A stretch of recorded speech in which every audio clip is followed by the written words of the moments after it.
Contaba Inés que con la que hemos compartido alguna materia en el Departamento de Matemática de la Universidad de Buenos Aires. Estudió la licenciatura ahí y después hizo un doctorado en el Courant Institute de la New York University bajo la supervisión de Barnham en problemas de sistemas de partículas interactivas. Hizo postdoc en el INPA de Río de Janeiro, en la Universidad de Connecticut, en Estados Unidos y Cambridge, y regresó a Argentina. En la actualidad es profesora en el Departamento de Matemática de la UBA e investigadora del CONICET. Su investigación se enfoca en sistemas estocásticos con componentes interactivos, en particular en problemas que exhiben condensación y sistemas con cambios de fase. Y hoy nos va a hablar de condensación Para el próximo. para procesos de rango cero. Ahí va. Bueno,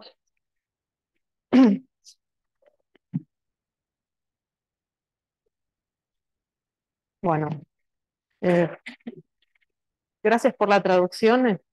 Nunca sé cómo traducir Zero Range, así que vamos con rango cero. Ya vamos a ver por qué el nombre, pero antes que nada quiero agradecer por la invitación, la oportunidad, la introducción. Y me estaba acordando que, cuando lo escuchaba a Shelby, que mi primera vez acá en el IAM fue dando final de análisis funcional con Gustavo. Era en la vieja sede de Viamonte, me acuerdo muy bien de ese día. Este, aprobé. Aunque ya que estábamos, te cuento la anécdota. Después nos cruzamos en los pasillos y me dijiste, me acuerdo, vos no te vas a acordar, me dijiste, te tomé un final muy fácil.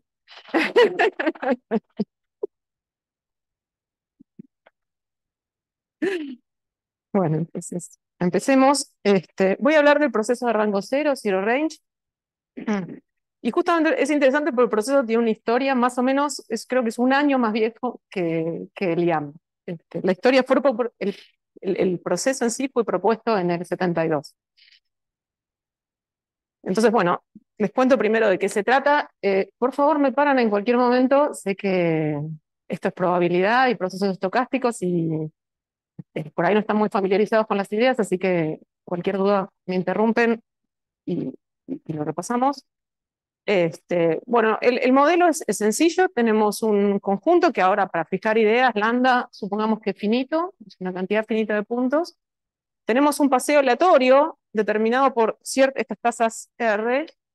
Si quieren, piensen que las tasas nos determinan un grafo cuyos nodos están dados por el conjunto y las aristas están determinadas por cada par xy tal que R de xy es positivo. O sea, R de xy es la tasa con la que saltamos, la que el paseo salta de x ahí. ¿De acuerdo? Ese grafo no necesariamente es un grafo dirigido. Generalmente, si no ponemos hipótesis adicionales, va a ser un grafo dirigido. Puede ser que haya una posibilidad de saltar de x a y no exista la de volver.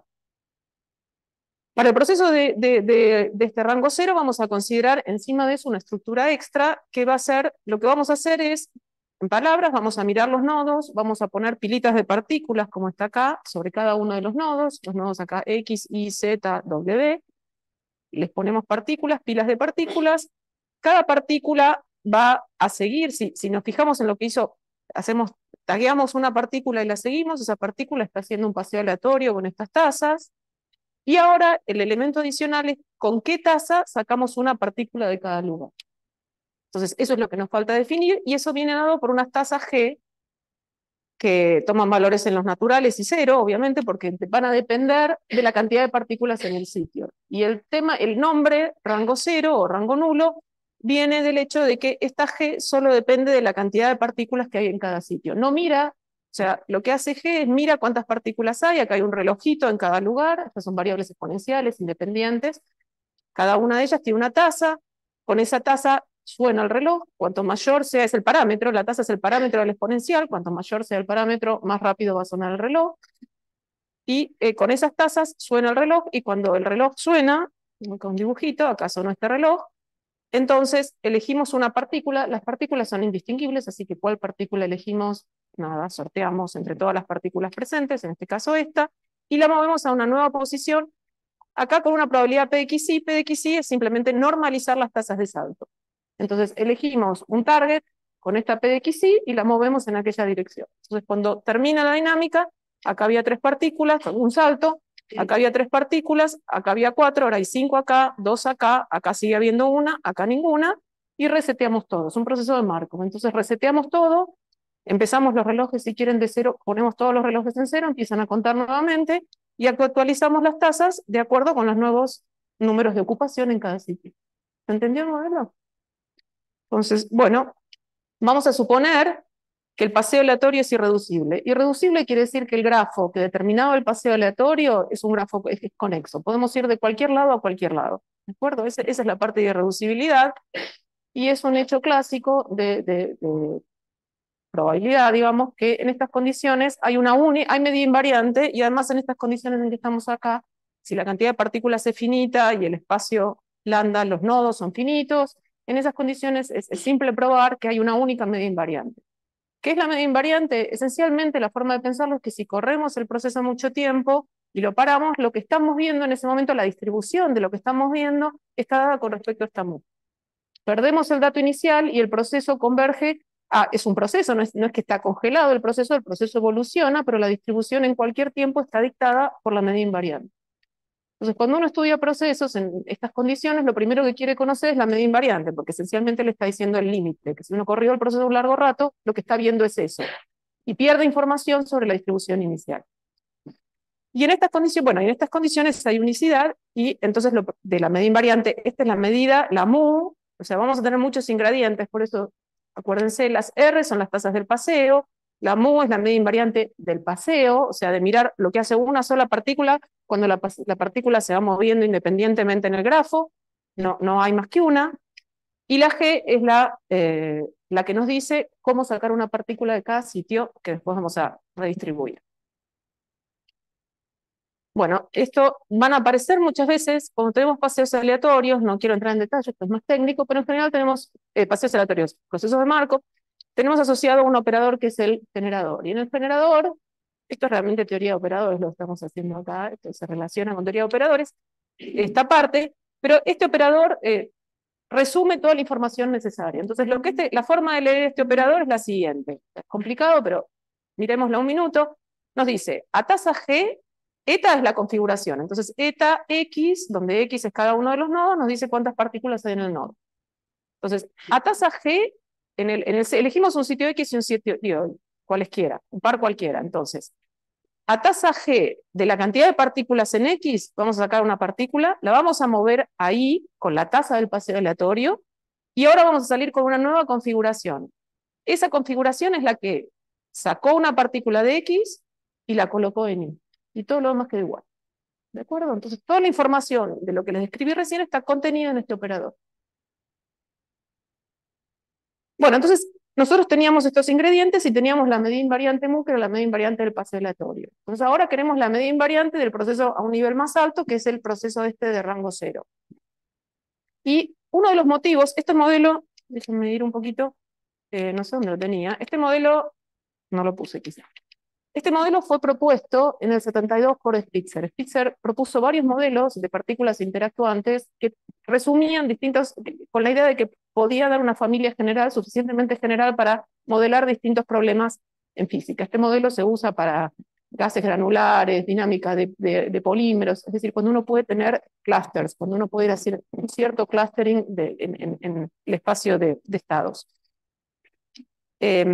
Y los modelos que propuso tienen varias características, una de las cuales que se trató de hacer, ¿por qué este modelo en particular? Es porque justamente le podemos calcular las medidas invariantes. O sea, conociendo la medida invariante del paseo aleatorio, es fácil ver, esto es simple, que la medida invariante, ahora tenemos que hacer una medida invariante en el espacio de estados que consiste del grafo y montañitas de partículas en cada lugar, eventualmente cero. Las medidas invariantes en este caso, si fijamos la cantidad de partículas, otra vez, es feo leer esto, pero en realidad es simple si lo desmenuzamos. Fijemos la cantidad de partículas. Fíjense que este sistema es conservativo, la cantidad de partículas se mantiene. O sea, no producimos ni sacamos partículas, están dando vueltas, moviéndose nada más. Entonces, si fijamos la cantidad de partículas, esto lo que dice es que esta medida nu sub n va a estar concentrada en las configuraciones con n partículas. Si fijamos la cantidad de partículas, lo que tenemos es una medida producto. Esto que está acá es una normalización porque queremos tener una probabilidad. Entonces simplemente normalizamos para que todo sume 1. Y esto que está acá nos dice que estamos distribuyendo en forma producto en todos los sitios, en todos los nodos, una cantidad de partículas con esta forma. Mu sub x es la medida invariante del sitio donde estamos poniendo la pilita, a la eta x, dividido por esto que es como una especie de factorial. ¿De acuerdo? ¿Se entiende? Entonces, vayamos a un caso simple. Imagínense que están, caso más simple al cual vamos a volver para fijar ideas, piensen que tienen el toro con n sitios, y el paseo aleatorio es un paseo aleatorio simétrico, simple a vecinos más cercanos. O sea, un medio derecho, un medio a la izquierda y va dando vueltas por el toro, moviéndose. ¿De acuerdo? En ese caso es fácil ver por la simetría que la medida invariante del paseo aleatorio tiene que ser uniforme, porque todo es muy simétrico. Entonces, esto se transforma en una constante, 1 sobre la cantidad de sitios, pero la podemos absorber en la medida esta, porque total, como nos va a quedar esa constante multiplicada, la suma de la zx y la suma de la zx es la n, todo eso lo podemos meter en una constante, no depende de la configuración. Entonces, esto se transforma simplemente en 1, lo demás lo metimos acá, y tenemos estos productos. Y todavía si quieren simplificar, piensen en un caso particular cuando la g, por ejemplo, vale k. G de k igual k.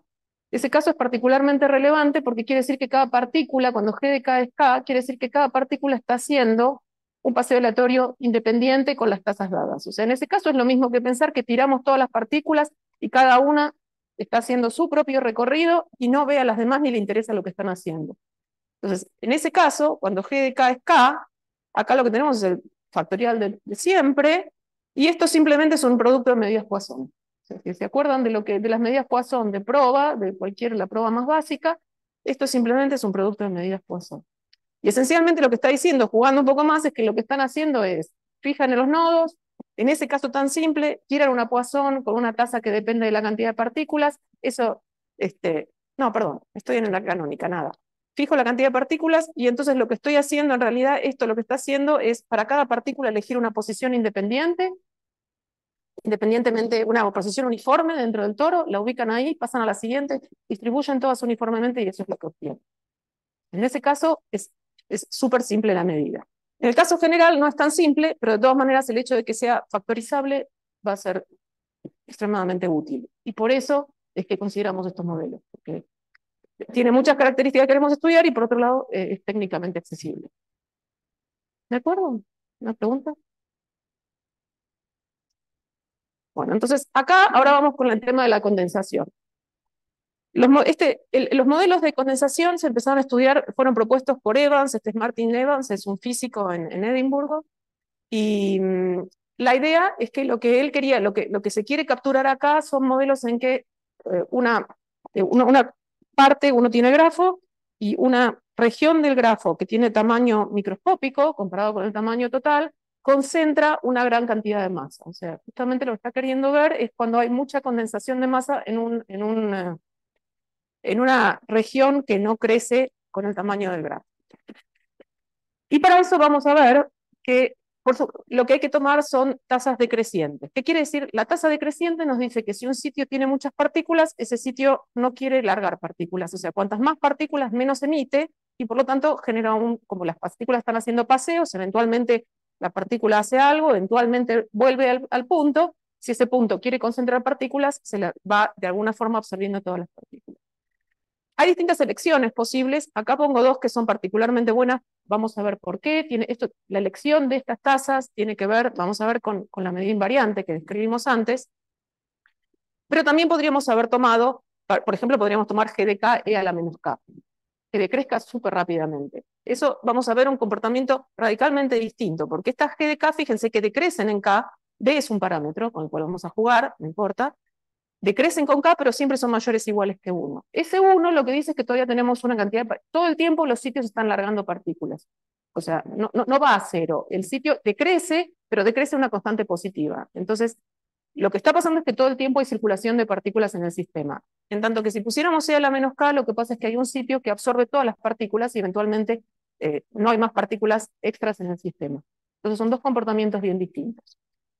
Acá el que nos interesa, el que es más interesante, es el que surge de esto, porque vamos a ver que hay distintas escalas para estudiar el problema.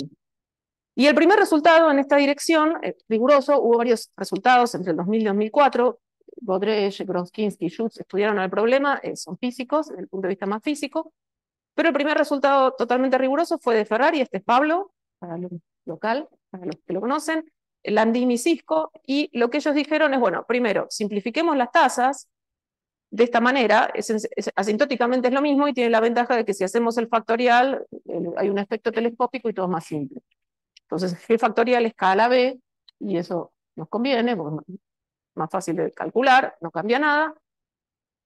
Y entonces, si tenemos esto, fíjense que la medida que teníamos, la que estábamos considerando en la medida producto, era esto en el denominador, y arriba teníamos, pensemos que estamos en el caso del paseo aleatorio simétrico. Entonces, las mu es uniforme, se iba, y entonces, cuando ponemos phi a la K en el numerador y K a la B en el denominador, por favor, si quieren lo escribo, porque sé que ya estoy asumiendo que se acuerdan cosas de hace rato.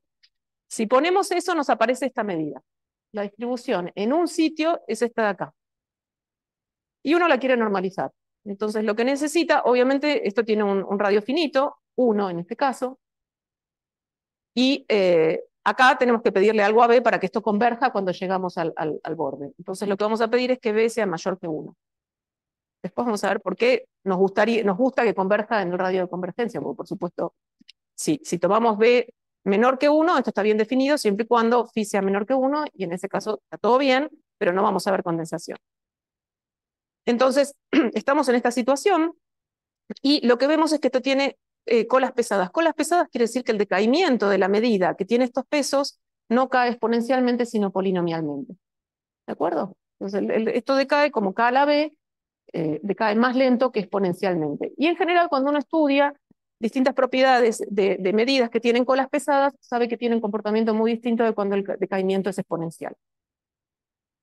Entonces, usando estas características, ellos probaron lo siguiente, que en estas condiciones lo que va a pasar, siempre en el grafo finito, estamos con lambda fijo, es que va a haber un sitio que en este caso, en el que pensamos que todos los sitios tienen la misma medida invariante, en el caso, por ejemplo, de los saltos a los vecinos más cercanos, lo vamos a elegir uniformemente. Entonces, elegimos un sitio uniformemente y en ese sitio, que es el que tiene máxima ocupación, vamos a poner orden n partículas. N está yendo infinito, la cantidad de partículas es n, está yendo infinito. La cantidad de sitios que tenemos a nuestra disposición está fija, es el tamaño de los nodos. Entonces, hay un sitio que elegimos uniformemente que va a absorber orden n partículas. Y el resto de los sitios, esta es la parte interesante de esto, es que los demás van a estar distribuidos de acuerdo con tomar esta medida con estos pesos, pero yendo a el radio de convergencia, cuando parándonos en el radio de convergencia phi igual 1. Entonces, les cuento un poco, si el decaimiento de las colas fuera exponencial, o sea, esto tiene que ver con cómo se comportan estas medidas que estamos mirando. Si las colas, este resultado no es muy sorprendente, dada esta forma. Si las colas decayesen exponencialmente, entonces lo que el sistema hace, si uno tiene un sistema con K lugares en que tiene que distribuir muchas partículas, lo que el sistema haría si tuviera decaimiento exponencial es tratar de distribuir todas las partículas. Lo más barato sería poner muchas partículas en todos lados. Eso es lo que el sistema trataría de hacer. El hecho de que las colas sean pesadas hace que lo más barato para el sistema, si tiene que ubicar demasiadas partículas, es meterlas todas en un solo sitio. Y eso es lo que está pasando acá, y lo que estamos usando lo que se usa para probar esto realmente es la forma de estas medidas. Entonces, en este caso, la forma en que el sistema logra acomodar una gran cantidad de partículas, con probabilidad 1, que tiende a 1 cuando n tiende a infinito, es meterlas todas en un sitio que elige uniformemente y a las demás distribuirlas, pero elige justamente, esto lo elige el sistema, no está forzado, es lo que el sistema hace, las elige con el radio de convergencia. ¿Por qué? Porque estas medidas, si uno les calcula la densidad de partículas, o sea, uno dice, bueno, tengo esto, ¿cuál es la esperanza de esta distribución? La distribución nos dice cuántas partículas en media por sitio. Esa esperanza es creciente con phi.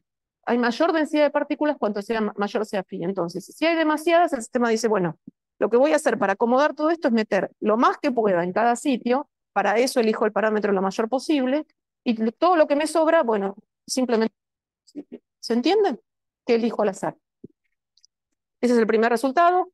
Ellos lo hicieron para el caso en que esta medida, en que las tasas de salto son homogéneas, esencialmente en que la medida invariante es uniforme, y Beltrán and Landim, unos años más tarde, lo llevaron al caso en que la distribución del paseo, la medida invariante del paseo aleatorio no es uniforme. O sea, este lambda star, lambda estrella, es justamente los sitios que tienen máxima medida invariante. Es decir, son los sitios a los cuales prefiere visitar el paseo aleatorio. Los sitios con máxima medida invariante del paseo aleatorio son aquellos en los que el paseo aleatorio vuelve más frecuentemente. Entonces, en este resultado pasa exactamente lo mismo que describimos acá. Si quieren, esto es variación total. Pero lo que está pasando es que ahora lo que hace el sistema es elegir un sitio entre estos que tienen medida maximal para el paseo aleatorio, que son visitados más frecuentemente. Entre ellos elige uniformemente uno, ahí pone todo el exceso de masa, y a todo el resto, y esto no se ve muy bien, perdón, está acá, a todos los demás los distribuye con la medida invariante que ya conocíamos. O sea, exactamente lo mismo que antes, pero ahora elige ubicar la masa que crece linealmente, la pone en un sitio elegido entre aquellos que tienen medida invariante máxima. ¿Se entiende? Esto es para el caso en el grafo finito. El siguiente paso es considerar el caso en que el caso interesante es el límite termodinámico, cuando la cantidad de sitios, realmente lo que nos interesa es entender qué pasa cuando la cantidad de sitios crece con la masa. Hay distintas, por supuesto, hay distintos regímenes para crecer. Podría crecer la masa más rápidamente que la cantidad de sitios. Y el caso más complicado es cuando la masa y la cantidad de sitios crecen de esta manera. O sea, ambos están creciendo, pero manteniendo la densidad de partículas fija. La densidad de partículas, digamos, si empezamos con n partículas y L sitios, podríamos decir los distribuimos en el tiempo inicial, los distribuimos todos poniendo la misma cantidad de partículas en todos lados, y ponemos n sobre L por sitio. Acá, este caso es un poco diferente de lo demás, en que en el del anterior, en el sentido de que en el caso anterior había n partículas y una cantidad finita de sitios. Entonces, en algún lado tenía que haber orden n partículas. En este caso, por otra parte, no necesariamente va a haber un sitio con n partículas, porque estamos fijando crecimiento de cantidad de sitios y cantidad de partículas van creciendo proporcionalmente. Por lo tanto, no resulta evidente que algún sitio tenga orden n partículas. Sin embargo, si repetimos todo lo que hicimos antes y consideramos el caso, ahora lo que necesitamos es una densidad crítica, que antes no era necesaria porque había n iba infinito y la cantidad de sitios estaba fija. Pero ahora necesitamos considerar una cantidad supercrítica, una densidad supercrítica. Entonces lo que hacemos es, tomamos las medidas que teníamos antes, les calculamos la media, es esto que está acá, hay una normalización, no importa, pero nos paramos en el radio de convergencia, calculamos la media, con esa medida para la cantidad de partículas, eso nos dice cuántas partículas esperamos ver por sitio, y bueno, la media, después esperamos que la densidad sea eso multiplicada por la cantidad de sitios. Entonces, esta densidad crítica, esto es lo que llamamos la densidad crítica, y vamos a poner una cantidad de partículas con densidad mayor que esa densidad crítica. Y en esas condiciones, nuevamente el sistema empieza con una cantidad de partículas demasiado grande, y lo que prefiere hacer para acomodarlas todas es elegir un sitio uniformemente, poner ahí ahora la cantidad de partículas que le sobran, va a ser, o sea, empezó con n rho era n sobre L, empezó con estas partículas, el sistema quiere mirar n rho c partículas, perdón, L.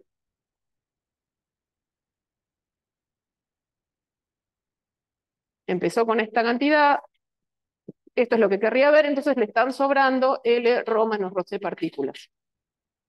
Y eso es lo que ahora va a poner en una posición que va a elegir uniformemente. Sí. Y el resto las va a distribuir con la medida de equilibrio. Entonces probamos eso, y en realidad esto se llama la equivalencia de ensambles, por si alguien lo vio antes. Estamos jugando entre el ensamble canónico, que es donde fijamos la cantidad de partículas, y el gran canónico, en el que sorteamos también la cantidad de partículas. Y esta es una forma particularmente fuerte, porque lo que podemos probar es que esto vale en variación total. O sea, estamos mirando, típicamente cuando uno hace la equivalencia de ensambles, lo que mira es una cosa local. Dice, bueno, a mí me importa esta ventana alrededor de este sitio, cómo se comportan las dos medidas, con la cantidad de partículas fija y con la cantidad de partículas variable. Y lo que uno esperaría es que si la cantidad de sitios tiende a infinita, todo este condicionamiento a tener n partículas de alguna forma desaparece. Eso sería la equivalencia de ensambles tradicional. acá le estamos mirando a todo el sistema. Y el hecho de que podemos mirar todo el sistema y nos sale este resultado, nos permite después calcular otras cosas, como por ejemplo fluctuaciones, etcétera. O sea, no nos da control técnico. Bueno, y después hicimos algo también para la otra que les conté, pero hoy no vamos a hablar de esto. Para la otra, en realidad esto es más fácil de trabajar. Esta de acá resulta más sencilla, aunque no lo parezca. Pero bueno, eso hoy no. No sé cómo estoy de tiempo. Entonces, con esto está descrita la medida invariante, que es lo primero que les decía. Uno tiene un proceso de marco, primera cosa que va a tratar de hacer es describir la medida invariante, a ver qué puede leer sobre el sistema, o sea, qué es lo que puede esperar si corriese el sistema por mucho tiempo. Entonces, lo que esto nos dice, para solo recordar, es que va a haber un sitio que tiene casi todas las partículas y los demás van a estar distribuidos de acuerdo con una medida que es bien conocida y que es esta que llamamos nu1. Entonces, lo siguiente es dinámica, estudiar la dinámica del proceso. Entonces, acá es interesante porque hay tres escalas de tiempo y tres dinámicas bien definitivamente distintas que uno ve, que tienen que ver con cómo va evolucionando y uno va pasando de una a otra. En realidad los nombres, los físicos se oponen a esto, estoy usando los nombres que usamos históricamente, pero en realidad estos dos tendrían que estar invertidos. Creo que los físicos consideran que este se llama nucleation y este es Kotzen. Entonces, la historia es así. Imagínense, la historia que voy a contar es sobre todo en el grafo finito. Esta parte hicimos algo para el caso termodinámico, es sensiblemente más difícil, y esto no se ha podido todavía hacer cuando el tamaño del grafo tiende a infinito. Lo que les voy a contar es todo en el grafo finito. Entonces, pensemos, estamos en el grafo finito, el toro con n sitios, y imagínense que empiezan con n partículas, n lo van a tomar infinito, pero para cada n está fijo, y piensen que las distribuyen uniformemente en el toro, ¿de acuerdo? Entonces empiezan con esa configuración inicial que está lejísimos del equilibrio, eso no es lo que esperan ver. Entonces la pregunta es cómo se produce, cómo hace el sistema para evolucionar desde esta distribución con todo parejo a la distribución en el equilibrio, que sabemos que eventualmente llegamos por la teoría de procesos de Markov, en el que solo un sitio va a tener orden n partículas y todas las demás van a tener una cantidad finita de partículas. Ese es el objetivo.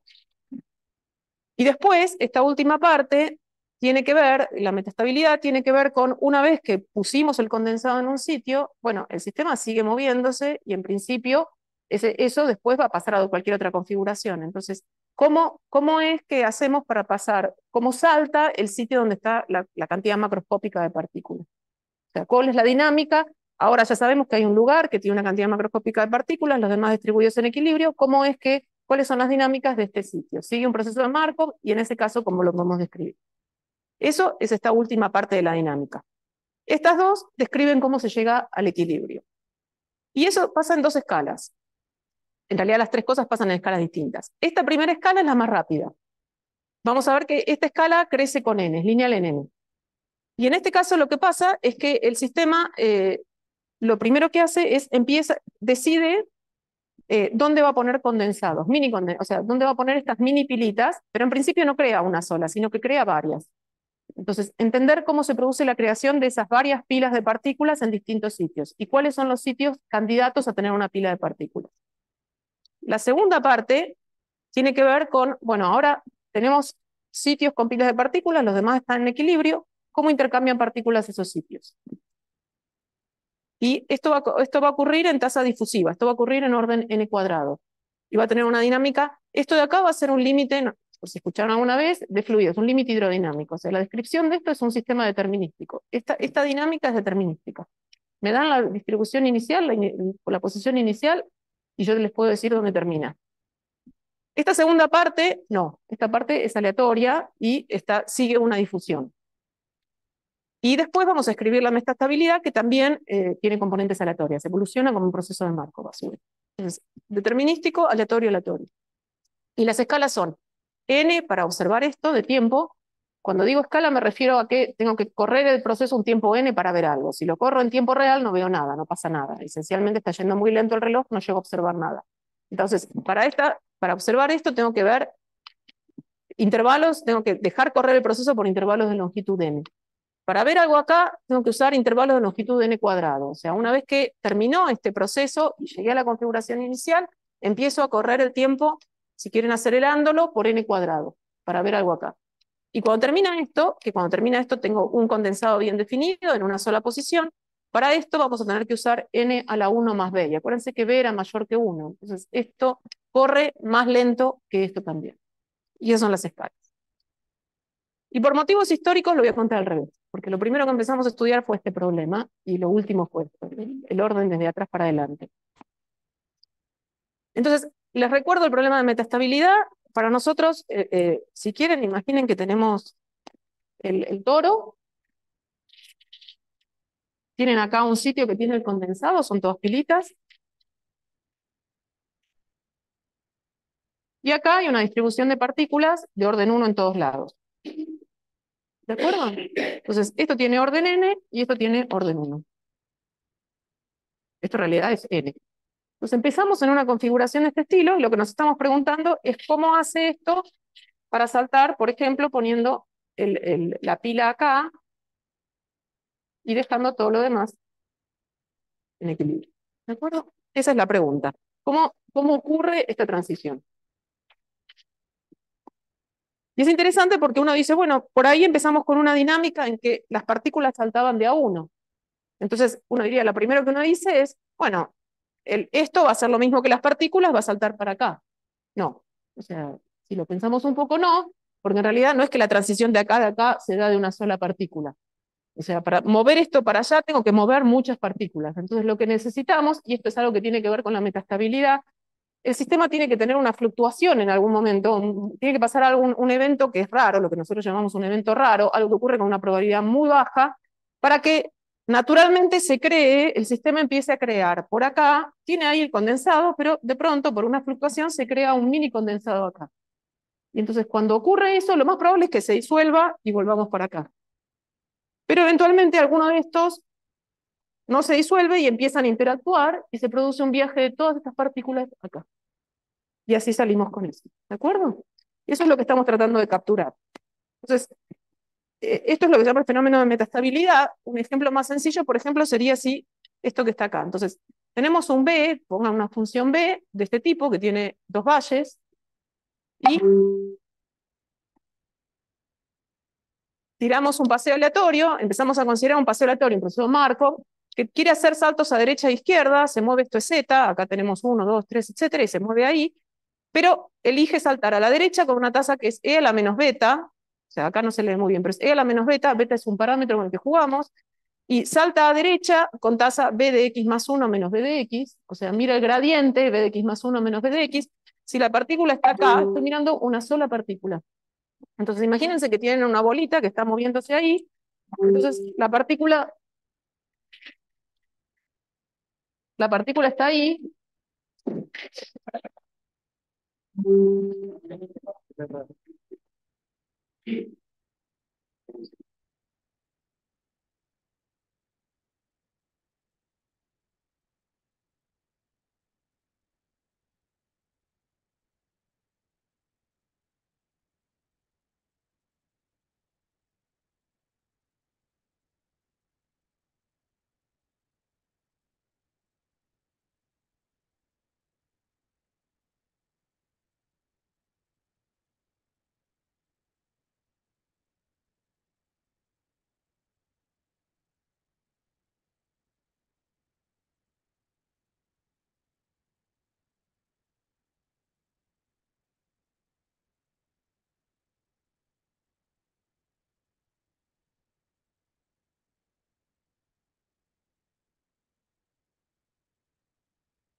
¿Qué?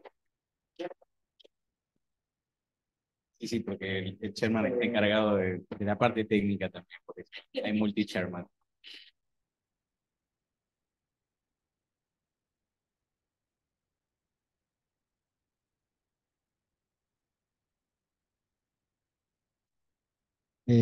La parte de cuando vos decís que se va a concentrar en uno de los nodos del grafo, digamos, el grafo tiene un número universal de puntos fijos. Depende de, No, digamos, no depende de...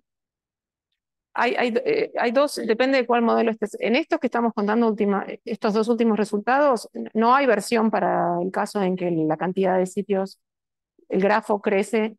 Lo que nos interesa realmente, o sea, el interés a futuro es estudiar el caso en que la cantidad de nodos crece con la cantidad de partículas, en que estás tomando los dos límites en paralelo. Y eventualmente también, lo que querríamos, pero estamos lejos de poder hacer eso, es considerar el sistema en volumen infinito directamente. O sea, si vos empezases a densidad super Z, ponele, tirás Z, y pones una densidad de partículas supercrítica, como lo que uno espera es que eso vaya sufriendo todo este tipo de dinámicas en el que se van, ahí tendríamos una cierta autosimilaridad. Lo que está pasando es que se van creando condensados que van creciendo en un tiempo, o sea, en ese caso va a haber siempre infinitos, pero se van a ir alejando cada vez más y entender la dinámica en cómo se va produciendo eso. Para los resultados que dije acá, sí, el grafo, estos dos últimos, está fijo. Está bien. Quiero decir que cuando el orden se concentra en uno, tiende a uno el orden del número de partículas con uno, en la cantidad que tiene uno de los nodos.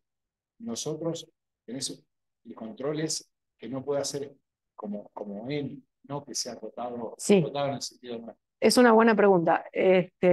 Nunca lo probamos. Nunca lo probamos. Los resultados realmente no lo probaron. Pero todos esperamos que en el grafo finito, en el finito, sí, los otros directamente ya los puedas comparar con la medida de equilibrio. O sea, el tiempo de equilibración tendría que ser rapidísimo. Entonces, a las escalas que estás mirando, lo que está fuera del condensado ya está equilibrado esencialmente. O sea, no en los últimos dos resultados, pero cuando terminás, lo que esperarías, cuando llegás al final, lo que esperás es que, digamos, de este resultado es que cuando llegas al final ya están totalmente equilibrados los otros. Entonces, lo que estás viendo está directamente, le podés dar describirlo eh, y controlarlo con varias. O sea, no está hecho formalmente, pero pensaríamos que ya están en equilibrio, o sea que sí, no tenés pérdida de masa hacia los otros sitios.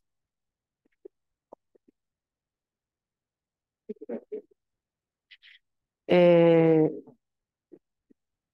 de metastabilidad no, son escalas largas, no hay. De lo otro sí, no tengo ninguna, pero sí se han hecho simulaciones.